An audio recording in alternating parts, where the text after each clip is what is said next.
എല്ലാ കൂട്ടുകാർക്കും നമ്മുടെ പുതിയ വീഡിയോയിലേക്ക് സ്വാഗതം. ഇന്നത്തെ നമ്മുടെ വീഡിയോ എൻ്റെ കൂട്ടുകാർക്ക് വളരെ തന്നെ യൂസ്ഫുൾ ആണ്. നമ്മുടെ എല്ലാ വീടുകളിലും മിക്കപ്പോഴും ഉണ്ടാക്കുന്ന ഒന്നാണ് ഇഡ്ഡലി, ദോശ.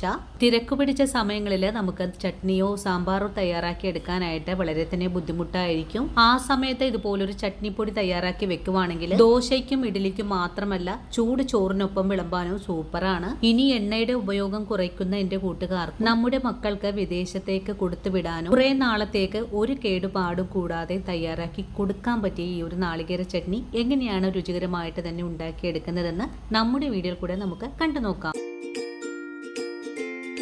നമുക്കിനി ചമ്മന്തിപ്പൊടി തയ്യാറാക്കാൻ തുടങ്ങാം. ഇതിനായിട്ട് ഞാനിവിടെ 1 കപ്പ് അളവ് വെളുത്ത എള്ളാണ് എടുത്തിട്ടുള്ളത്. ഇനി നമുക്ക് ഈ എള്ളൊന്ന് ഫ്രൈ ചെയ്തെടുക്കണം. ഇനി ചൂടായ പാനിലേക്ക് എള്ള് ചേർക്കാം. ഇനി നമുക്ക് ഈ എള്ള് നല്ല ഗോൾഡൻ കളറിലേക്ക് ആയി വരുന്നത് വരെയും ഒന്ന് ഫ്രൈ ചെയ്തെടുക്കാം. എള്ളിപ്പോ ഫ്രൈ ചെയ്യാൻ തുടങ്ങിയിട്ട് ഒരു 2 മിനിറ്റ് ആയിട്ടുണ്ട്. അതും ചെറിയ തീയിൽ വെച്ചിട്ടാണ് ഫ്രൈ ചെയ്തെടുക്കുന്നതും. ഇപ്പോൾ നമ്മുടെ എള്ളിന്റെ കളറ് ഒന്ന് ചേഞ്ച് ആയി വന്നിട്ടുണ്ട്. ഒന്നുകൂടെ മൂപ്പായി കിട്ടണം. അതുവരെയും നമുക്കൊന്ന് ഫ്രൈ ചെയ്തെടുക്കാം. ഇതുപോലെ ഒന്ന് പാകമായി വരുമ്പോൾ നമുക്ക് പാനിൽ നിന്നെടുത്ത് മാറ്റാം. ഒരു പാത്രത്തിലേക്ക് മാറ്റുവാണ്. അങ്ങനെ എള്ള് ഫ്രൈ ചെയ്ത് മാറ്റി കഴിഞ്ഞാൽ പിന്നെ നമുക്കിതിലേക്ക് വേണ്ടത് 1/2 കപ്പ് അളവില് കടലപ്പരിപ്പാണ്. കടലപ്പരിപ്പ് നമുക്ക് ഈ പാനിലേക്ക് ഇട്ട് കൊടുക്കാം. കടലപ്പരിപ്പിന്റെ കൂടെ തന്നെ 1/2 കപ്പ് അളവില് ഉഴുന്നുപരിപ്പാണ്. ഉഴുന്നുകൂടെ ചേർക്കാം. ഇനി ഇതിലേക്ക് 1 നുള്ള് നല്ലെണ്ണ ഒഴിച്ചു കൊടുക്കാം. ഇതെല്ലാം നല്ല പോലെ ഒന്ന് വറുത്തെടുക്കാം. ഈ ഒരു ചമ്മന്തിപ്പൊടി തയ്യാറാക്കി എടുക്കുന്നതിന് മുമ്പായിട്ട് തന്നെ ഈ ഒരു കാര്യങ്ങളെല്ലാം കഴുകി വെയിലത്തിട്ട് ഉണക്കിയെടുത്ത് വെച്ചിട്ടുള്ളതാണ്. കൂടുതൽ അളവിൽ ഉണക്കി വെച്ച് കഴിഞ്ഞാൽ നമുക്ക് ആവശ്യത്തിന് ഇതുപോലെ ചമ്മന്തിപ്പൊടിയൊക്കെ എളുപ്പത്തിൽ തയ്യാറാക്കി എടുക്കാൻ സാധിക്കുന്നതാണ്. ഉഴുന്നുപരിപ്പും കടലപ്പരിപ്പും ഒന്ന് ചൂടായി വരുന്ന സമയത്ത് നമുക്കിതിലേക്ക് 2 സ്പൂൺ അളവില് മുഴുവൻ മല്ലിയാണ് ചേർത്ത് കൊടുക്കേണ്ടത്. ഇനി നമുക്കിതിലേക്ക് ചേർക്കേണ്ടത് ചെറിയ മുറി നാളികേരമാണ്. ഇത് ഉണക്കത്തേങ്ങയാണ് കേട്ടോ. വെള്ളമെല്ലാം വറ്റിയിട്ടുള്ള നാളികേരമാണ്. ഇതുകൂടെ നമുക്കിതിലേക്ക് ചേർക്കാം. ഇനി ഇതെല്ലാം കൂട്ടി യോജിപ്പിച്ച് ഒന്ന് ഇളക്കി കൊടുക്കാം. ഇനി ഇതിന്റെ കൂടെ തന്നെ ഒരു 15 വറ്റൽ മുളക് കൂടെ ചേർക്കാം.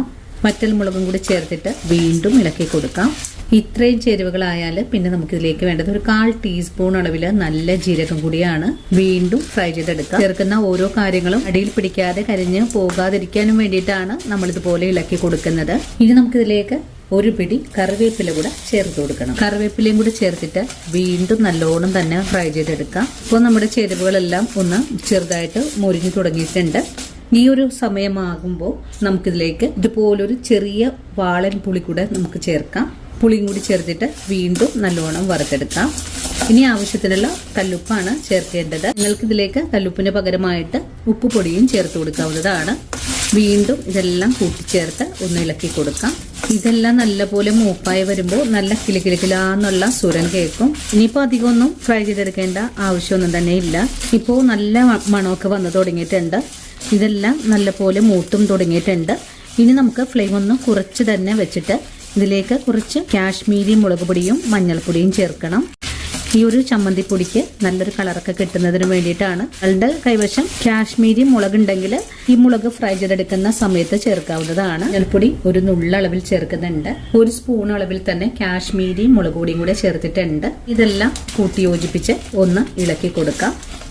അപ്പോഴേക്കും പൊടികളൊക്കെ നല്ല പോലെ തന്നെ മൂപ്പായി കിട്ടും. അതിനുശേഷം ഫ്ലെയിം അങ്ങ് ഓഫ് ചെയ്ത് കൂടെ കൊടുക്കാം. ഇനി നല്ലോണം തന്നെ ഒന്ന് ഇളക്കി കൊടുക്കണം. ഇനി നമുക്കിതിലേക്ക് ഫ്രൈ ചെയ്ത് മാറ്റിയിട്ടുള്ള എള്ളും കൂടെ ചേർക്കാം. ഇതെല്ലാം കൂട്ടി യോജിപ്പിച്ച് ഇളക്കി കൊടുക്കാം. നല്ലോണം ഇളക്കി യോജിപ്പിച്ചിട്ടുണ്ട്. ഇനി നമുക്കിത് ചൂടാറി വരാനായിട്ടൊന്ന് വെയിറ്റ് ചെയ്യണം. ചൂടാറി വരുമ്പോൾ ഒരു ഉണങ്ങിയ മിക്സിയുടെ ജാറിലേക്ക് ഇട്ട് കൊടുത്ത് നല്ല ഫൈൻ പൗഡറായിട്ട് തന്നെ നമുക്ക് പൊടിച്ചെടുക്കാം. ഇനി ചൂടാറി വരട്ടെ. ഇപ്പോൾ നമ്മുടെ ചമ്മന്തിപ്പൊടിയുടെ കൂട്ടെല്ലാം നല്ല പോലെ തന്നെ തണുത്ത് വന്നിട്ടുണ്ട്. ഇനി ഉണങ്ങിയ മിക്സിയുടെ ജാറിലേക്ക് ഇട്ട് കൊടുത്ത് നല്ല ഫൈൻ ആയിട്ട് തന്നെ നമുക്കൊന്ന് പൊടിച്ചെടുക്കാം. അങ്ങനെ നമ്മൾ പൊടിച്ചെടുക്കുന്നതിനായിട്ടൊരു മിക്സിയുടെ ജാറിലേക്ക് മാറ്റിയിട്ടുണ്ട്. അങ്ങനെ നമ്മുടെ ചമ്മന്തിപ്പൊടി ഞാനിവിടെ പൊടിച്ചെടുത്തിട്ടുണ്ട്. ഇനി ഒരു പാത്രത്തിലേക്ക് മാറ്റാം.